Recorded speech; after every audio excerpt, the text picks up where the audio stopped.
Hello, I'm Harriet Wolf, President of the International Psychoanalytical Association. On behalf of the IPA administration and board, I want to wish all our members, analysts in training, and their families a very happy new year. 2023 brought about profound challenges for the members of our international community, particularly for those in war-torn and climate-ravaged regions. Many IPA members have been at work on the ground, consulting to traumatized individuals and groups in those regions. IPA committees, including PACE, COCAP, COOP, COFAP, and the committees of IPA in the community and the world, have offered psychoanalytic understanding and interventions in situations that have stretched them beyond the bounds of toxic othering as we have known it. We witness lifelong injury or death to children, women, families, innocent citizens, and those in combat. During these times of crisis and the complexities of war and natural disasters, psychoanalysts are prepared to hold a space for thinking, greater understanding, and support for humanitarian values.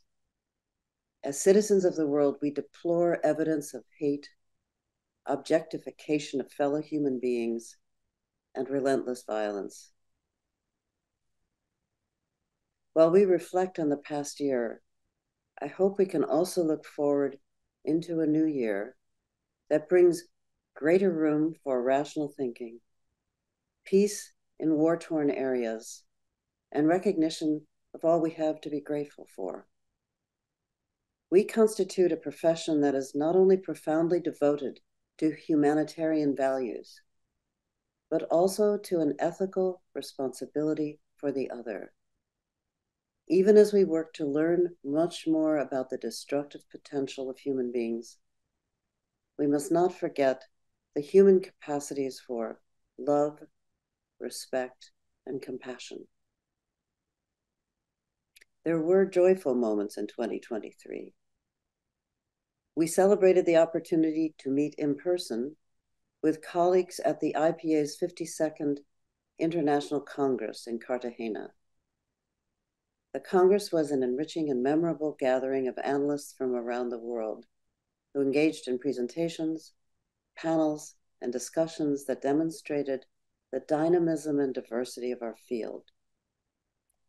The Congress theme, Mind in the Line of Fire, selected 2 years before, proved prescient.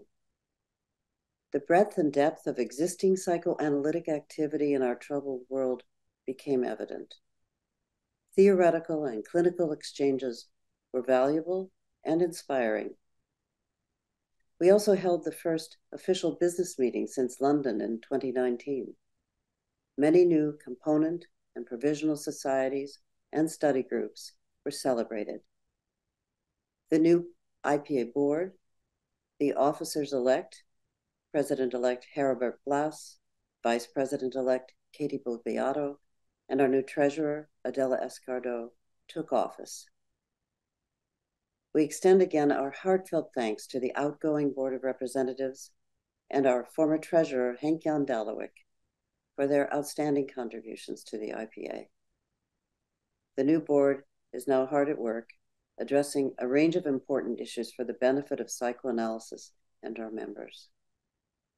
In 2024, we will have an opportunity to come together again for the IPA's Asia-Pacific Conference in Sydney, Australia.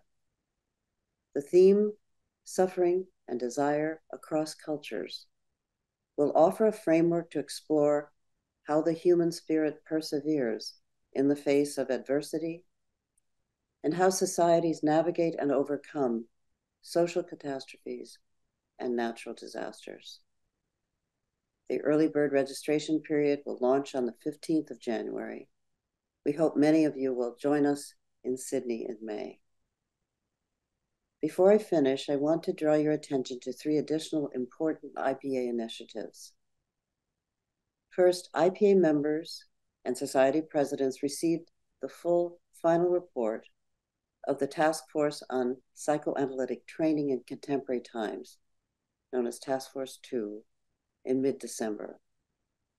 Task Force 2's report provides recommendations for the use of technology with specific reference to psychoanalytic training.